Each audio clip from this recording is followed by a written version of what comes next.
vam dosta obećanja? Dosta obećanja. Je li dosta političkih obećanja? Ali ovdje je jedan čovjek u čija obećanja ima smisla vjerovati.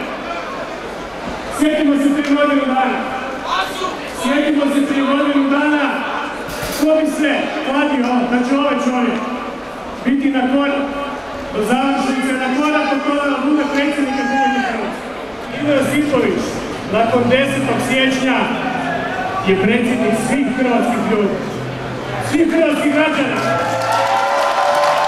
svih građana sa pravom glasa i svih onih koji su ga podržali i koji već sada prepoznaju koliko je dobar i oni koji to možda ne vide, ali koji već on to dokazuje.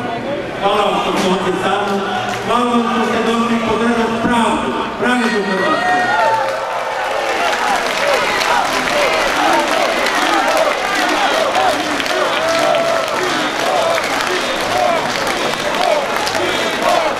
Vjerujemo u pobjedu.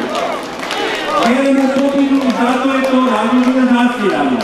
Da se proveselimo i da kažemo onoj stari da će otići, da će ostati svjetlo, da će ostati budućnost za naše mlade sugrađane, za našu djecu, za naše unuke.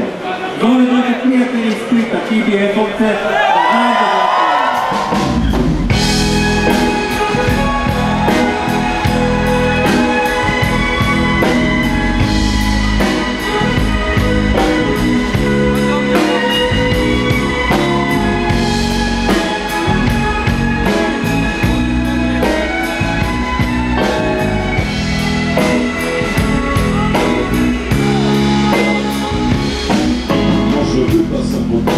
malo sunca, za nabote dolinu se traka i kruza, svijet je tužan, tu nikad neće biti pravde, za one koji žele samo da žive i rade, i samo vole i smiju za svemu kravicu, a ja se pitam ima li smisla pravi dicu, donositi na svih, gdje su život i sloboda, ka roba koju će neki moćnik prodat.